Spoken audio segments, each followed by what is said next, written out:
Madame, Monsieur, bonsoir. Ravi de vous retrouver pour notre rendez-vous d'actualité Métro News. À la une de ce mercredi 26 novembre 2025, face aux tensions internes qui se font jour au sein du Conseil présidentiel de transition, son coordonnateur Laurent Saint-Cyr lance un appel pressant à l'unité. Dans un message rendu public ce mercredi, il lance un avertissement contre toute tentative de renverser le Premier ministre Alix Didier Fils-Aimé. Selon lui, remplacer le chef du gouvernement à moins de 3 mois de l'échéance symbolique du 7 février 2026 mettrait en péril les progrès réalisés. De vives réactions ont éclaté au sein de la classe politique haïtienne après les révélations de Fritz Alphonse-Jean concernant ses conversations avec les ambassadeurs canadiens et américains. Plusieurs regroupements politiques dénoncent une ingérence étrangère qu'ils assimilent à une violation de la Convention de Vienne et à une atteinte à la dignité nationale. Également à la une, le département de la sécurité intérieure des États-Unis annonce la fin du statut de protection temporaire TPS accordé aux ressortissants haïtiens. La décision entrera en vigueur le 3 février 2026, date à partir de laquelle les bénéficiaires devront disposer d'un autre statut légal pour continuer à résider aux États-Unis, selon un communiqué du DHS.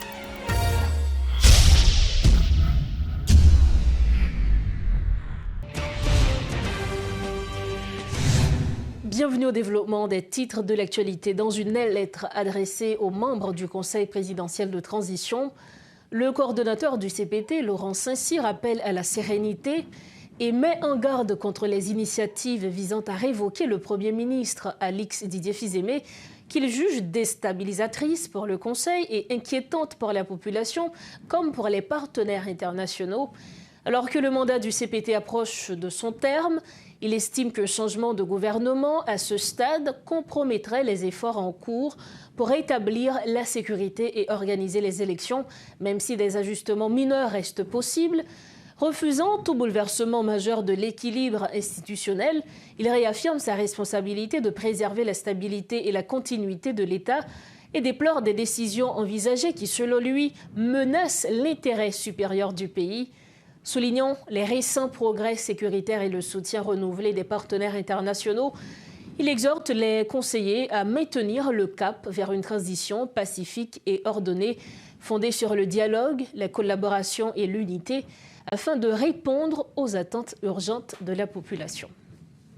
Après la divulgation par Fritz Alphonse-Jean d'extraits d'une conversation avec les ambassadeurs du Canada et des États-Unis, dans laquelle ceux-ci le menacent de sanctions, dont le blocage de visas, si le Conseil présidentiel de transition persiste à vouloir remplacer le Premier ministre Alix Didier Fils-Aimé, jugé inefficace, de vives réactions ont éclaté au sein de la classe politique haïtienne. Les regroupements politiques et organisations de la société civile signataires du consensus politique pour le redressement national dénoncent une ingérence étrangère qu'ils assimilent à une violation de la Convention de Vienne et à une atteinte à la dignité nationale. Ils appellent les conseillers présidents investis constitutionnellement du pouvoir présidentiel jusqu'au 7 février 2026 à faire preuve de courage politique face à cette honte nationale. Réaffirmant leur position, ils estiment que la transition nécessite un exécutif bicéphale, composé de personnalités crédibles, capables de restaurer l'autorité de l'État, d'alléger les souffrances de la population, d'assurer la stabilité et d'organiser des élections libres et démocratiques. Dans ce contexte politique tendu, marqué par des accusations d'ingérence diplomatique et des divergences profondes au sein même de la transition, la parole d'acteurs expérimentés revêt d'une importance particulière. Le colonel Imler Rebu, figure connue pour ses analyses franches et son expérience à la fois militaire et politique, apporte aujourd'hui son regard sur cette crise qui secoue les institutions haïtiennes et interpelle l'opinion publique. Il est avec nous sur le plateau de Métro News ce soir. Colonel, bonsoir. Merci d'être avec nous. Bonsoir madame, merci pour l'invitation. Alors, il y a un des membres du Conseil présidentiel de transition, M. Fritz Alphonse-Jean, qui a été désigné par le département d'État américain d'être de connivence avec les gangs terroristes en Haïti. Qui j'ai outé recevoir nouvelle ça? Qui sont pensés de lui? Bon, premièrement, c'est son accusation qui est extrêmement légère. Parce que je ne pas rien dans la vie ni dans le fonctionnement fridjian qui t'a qu'à mettre dans connivence avec gang. Un premier commentaire. Un deuxième commentaire, moi pas quoi que l'ambassade américaine en Haïti a la moralité suffisante pour la porter ce genre d'accusation. Parce que le chargé d'affaires qui a précédé M. Henry Wooster, qui est là, a fait des témoignages publics, côté il admettre qu'on a connivence avec gang. Il y a des accusations, des déclarations publiques que gang a fait, qui expliquaient de situations d'échanges que yo habitué avec l'ambassade américaine. Et l'ambassade américaine, tu dans une situation que tu as deux Américains qui sont morts.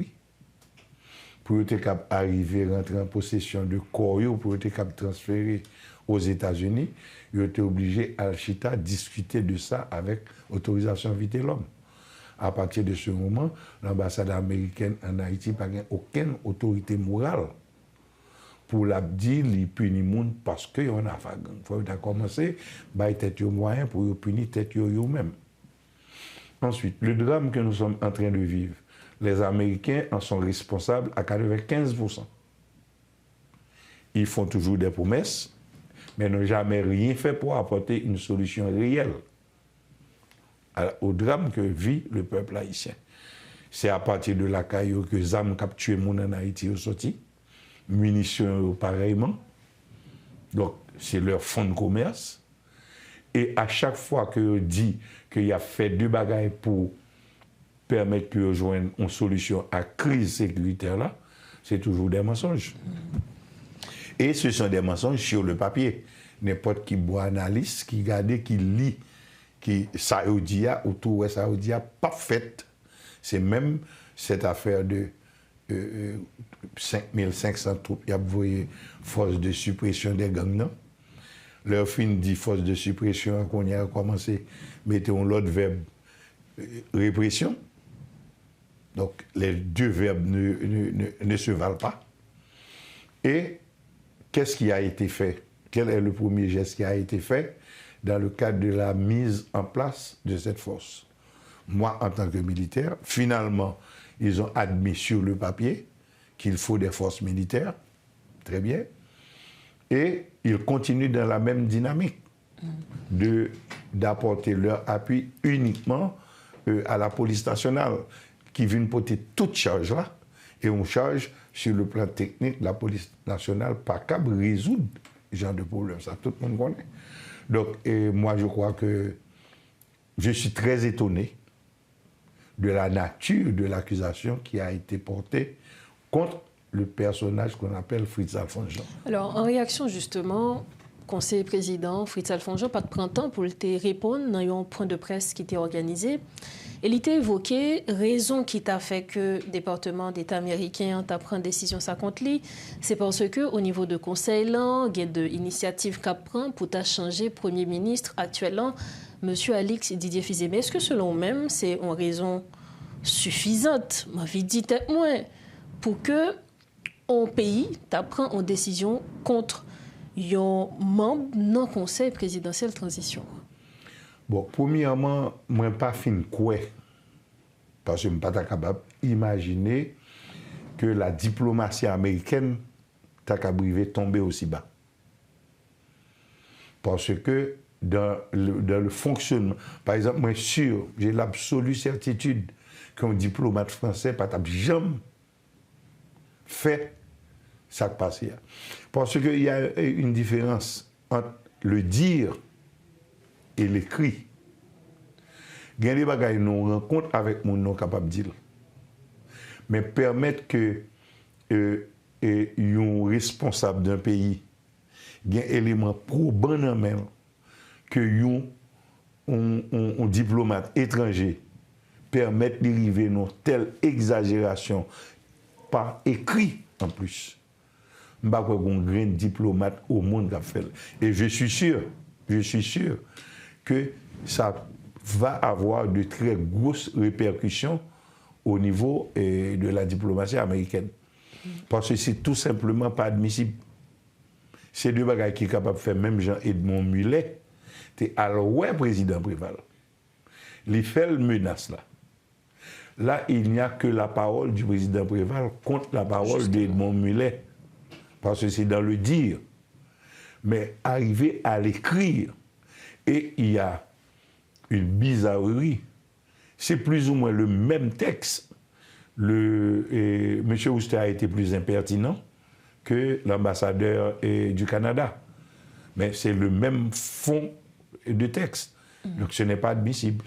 Alors que nous, peut-être en pile monde, attendent une réaction de la part du Conseil présidentiel de l'Assemblée, pas seulement M. Fridjan comme conseiller président. Il y a une note dans un communiqué qui sortit. Président Conseil présidentiel de transition, coordonnateur là, M. Laurent Saint-Cyr, lui appelé à l'unité, à la sagesse et à la responsabilité nationale, mais il fait connaître tout que lui opposé avec initiative pour remplacer l'actuel Premier ministre là.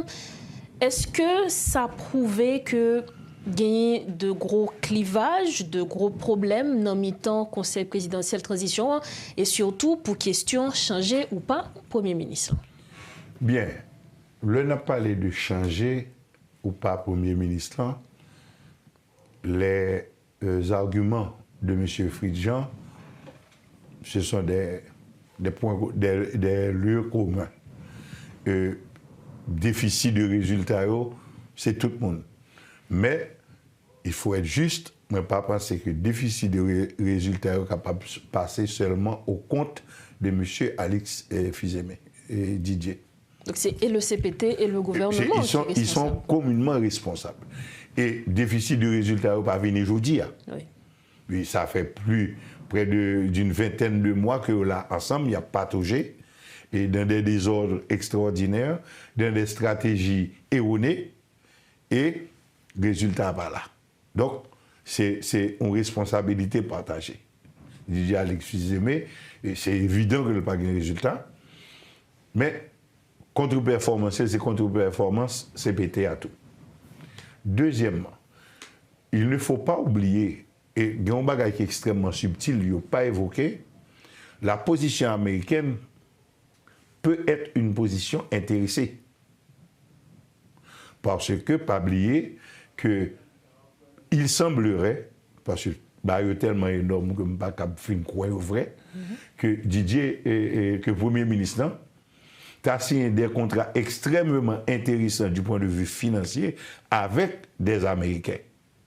Donc, le fait que le parle pas un intérêt américain. Notamment pour faire Eric Prince venir en Haïti. Ensuite, payer lobbyiste. Donc, il y a un côté un petit peu qui ça sent du soufre. C'est quand le monsieur américain a défendu propre intérêt l'argent non il se passe quand vous êtes non marché nous et que si vous menacez le Premier ministre et que le Premier ministre t'a tombé il y a des commerces immédiats faits à côté ça c'est un aspect peut-être qu'il n'a pas tenu compte de ça, c'est un aspect extrêmement important. Il reste la logique également que changer un Premier ministre à 2 mois de la fin du mandat du CPT, c'est une anomalie. C'est une anomalie parce que moi, difficilement, premièrement, moi pas qui j'ai une tête droite, tu as accepté de nommer le Premier ministre qu'on y a là à 2 mois de l'échéance. Donc, il y a quelques gens qui étaient quand même contents, au moins au fait 2 mois dans le pouvoir. Oui, donc ça veut dire que ce sont moi-même, je les sur des épiphénomènes. C'est des soubresauts quand on tremblement de terre fin passé et puis on série de répliques qu'a fait. Et en créole il dit maladie mon yo gagne c'est pas les mêmes yo dit docteur.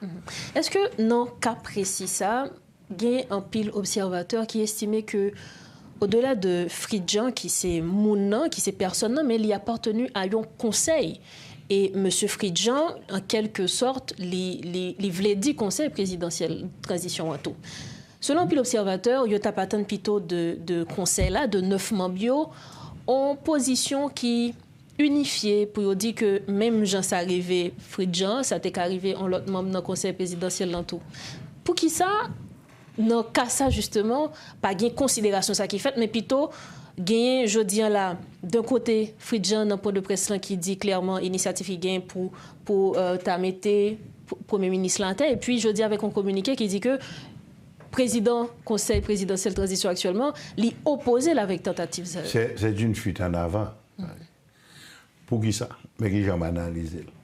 Bagay l'a fait de manière tellement triviale et brutale que tout le monde normal, ça veut dire que moi, c'est la première fois que CPT ça a un haïtien qui prononce un mot en faveur. Cela veut dire que la mobilisation citoyenne autour contre la position de ces ambassades faite pour le national tout de suite. Et normalement, si Haïti est un pays normal, il prend un ministre dans le gouvernement, il était fait pour t'installer jeudi, mercredi avant midi. C'est-à-dire que 11h du matin, pas fait pour te prendre premier ministre comme premier ministre. Et bien, c'est Afrique, tout bon, nous, en pile exemple dans ça. Oui, mais 11h du matin, pas fait pour te prendre premier ministre, que deux ambassades défendent de manière aussi triviale. 11h du matin, pas fait pour te prendre pour le premier ministre. Je ne vais pas dire que vous chercher l'autre monde pour le mettre comme premier ministre, non. Mais prendre un ministre dans le gouvernement, installer comme premier ministre tout de suite. Pas pour, ça va gagner pour avec Alexis Diefissé, mais même personnellement, mais pour faire ambassade, vous connaissez que pas capable d'agir, genre agir. Un.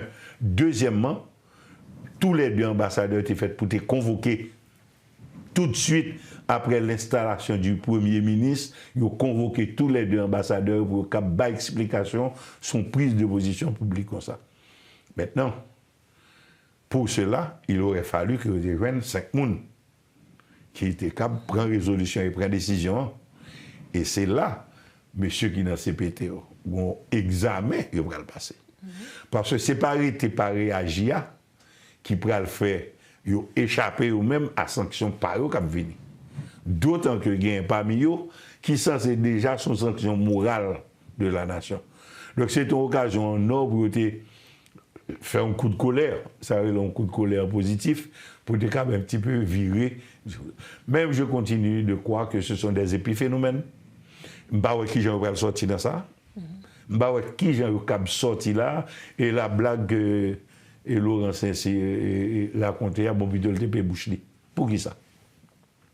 Pas oublier que tout problème a commencé sur la mise en question de deux personnalités appartenant au secteur des affaires qui a dirigé le pays. Et un mauvais bail qui passait il y a 2 semaines. Il y a un plus quoi des bouquets qui posent action qui concernait 2 personnalités du secteur des affaires. Et c'est la première fois que Haïti pral que tu as moyen de mobiliser hélicoptère, monter opération et contre moun qui te fait dénonciation, donc en faveur des hommes d'affaires. Son bail qui est extrêmement dangereux. Extrêmement dangereux. Les moun agit des fois pas réfléchi. Parce que toute la population a mouru, a perdu bien, obligé d'éloigner de Kaili, pas de jamais hélicoptère dans le pays pour te faire aucune opération. Mais quand c'est 2 hommes du secteur des affaires qui impliquaient opération avec toute la force, toute la puissance nécessaire faite, mais pas en faveur de la population. Et il y a 2 personnes dans le secteur des affaires qui ont dirigé le pays. Donc, on a demandé, leur pas agi, ils n'ont pas de résultat. Est-ce que quelque part, par une forme de complicité latente et non déclarée entre le secteur des affaires qui a contrôlé le pouvoir et à la présidence et à la primature, il faut que M. Ota réfléchisse à ce ça. Parce que la politique impacte les faits politiques dans le système social sont extrêmement fragiles. Je dis tout le monde connaît que pas une personne qui remet un ex-CPT rempli même qui a demandé ça besoin de 7 février pour vous y aller. Mais ça qui passe à Jean le fait là, tu es capable, si monsieur dans CPT t'a fait politique, vin ba yo on soutient que pas de gain que pas mérité. C'est donc ce mot ça que nous avons fait interview ça. Merci en pile, colonel Imler Rebu. Merci pour l'analyse. C'est moi-même qui vous remercie. Voilà donc l'analyse du leader du GRE, le colonel Himmler Rebu. Il était l'invité de Métronos ce soir. Merci de votre fidélité à Métronews. Toujours concernant la révocation du visa américain de Fritz-Alphonse Jean, l'expert en relations internationales Pierre-Antoine Louis estime que l'administration américaine sanctionne le conseiller président en raison de sa volonté de remplacer le Premier ministre Alix Didier Fils-Aimé. Invité à la rubrique Le Point ce mercredi, l'ancien diplomate a douté de la réalité des accusations portées par les États-Unis contre Fritz-Alphonse Jean, même s'il a appelé l'élite politique du pays à un changement de comportement afin d'éviter de nouvelles sanctions de ce type infamantes pour Haïti. Écoutons les propos de Pierre-Antoine Louis. Ce n'est pas des étrangers qui sont aux côtés qui viennent mettre nous la donne. Parce que nous avons des gens qui ont fait des déclarations publiques qui montrent l'implication dans des chef actes. Gang yo. Pas seulement chef gang, il y a des gens qui n'ont pas soupçonné qui sont dans le gang, mais qui ont fait des déclarations. Ils fait au Parlement, ils ont racheté les gens contre tout le monde. Est-ce que ça va plus que hearsay là? Ok. J'aime tant des frustrations gens. Hier, ni le pas dans bagarre comme ça. J'aime tant des frustrations gens dit ils comptent pas la gang. Alors mais ça m'a dit. En passant, je ne pas défendre frustration gens, pas ami, pas conseiller. Je n'ai pas un chèque dans la présidence, ok, pour que nous comprenions. Ce n'est pas ça que je défends là. D'ailleurs, je suis un homme qui critique à l'égard du Conseil présidentiel de transition. Cependant, mais ça me déconne toujours à dire Mounio. L'étranger prend sanction, pas réjouir dans bagage ça. Parce que pour eux, sont honte nationale liée. Même quand les gens qui sont officiels de l'État, tu as fait ça, ou dit moun faire. Ce n'est pas business étranger pour venir entre 17 km dans sa cap fait en Haïti pour déstabiliser le pays davantage. Bagay ça a déstabiliser le pays davantage. Il fait tout étranger penser, nous sommes pour le monde qui n'est pas sérieux. Déjà, Trump mettait Haïti sur une liste de 12 pays côté haïtien pas aux États-Unis, sauf exception. Et je toujours dit, moun yo, pas réjouir dans bagay ça. Peut-être qui ça? Parce que l'avocat que mi a dit ou, regardez, on va dans le tribunal.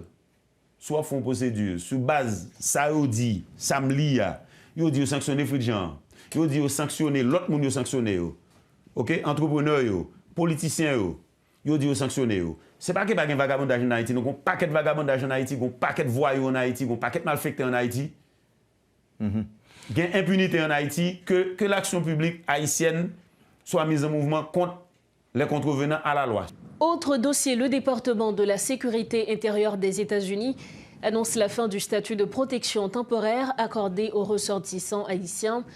La décision entrera en vigueur le 3 février 2026, date à partir de laquelle les bénéficiaires devront disposer d'un autre statut légal pour continuer à résider aux États-Unis, selon un communiqué du DHS. Haïti avait obtenu le TPS le 21 janvier 2010, quelques jours après le séisme, ayant causé des centaines de milliers de victimes. Depuis plus de 15 ans, ce dispositif a permis à plusieurs milliers d'Haïtiens de vivre et travailler légalement sur le territoire américain. Jusqu'à présent, les autorités américaines n'ont pas précisé les dispositifs d'accompagnement prévus pour les bénéficiaires actuels du TPS. Nous arrivons au terme de cette édition. Avant de partir, le rappel des titres. Face aux tensions internes qui se font jour au sein du Conseil présidentiel de transition, son coordonnateur Laurent Saint-Cyr lance un appel pressant à l'unité. Dans un message rendu public ce mercredi, il lance un avertissement contre toute tentative de renverser le Premier ministre Alix Didier Fils-Aimé. Selon lui, remplacer le chef du gouvernement à moins de 3 mois de l'échéance symbolique du 7 février 2026 mettrait en péril les progrès réalisés. De vives réactions ont éclaté au sein de la classe politique haïtienne après les révélations de Fritz-Alphonse Jean concernant ses conversations avec les ambassadeurs canadiens et américains. Plusieurs regroupements politiques dénoncent une ingérence étrangère qu'ils assimilent à une violation de la Convention de Vienne et à une atteinte à la dignité nationale. Et puis le département de la sécurité intérieure des États-Unis annonce la fin du statut de protection temporaire accordé aux ressortissants haïtiens. La décision entrera en vigueur le 3 février 2026, date à partir de laquelle les bénéficiaires devront disposer d'un autre statut légal pour continuer à résider aux États-Unis, selon un communiqué du DHS. C'est ainsi que nous refermons cette édition de Métro News. Merci de votre précieuse attention. Merci surtout de votre confiance. On se retrouve bientôt. Restez branchés Métropole et prenez soin de vous. Bonsoir.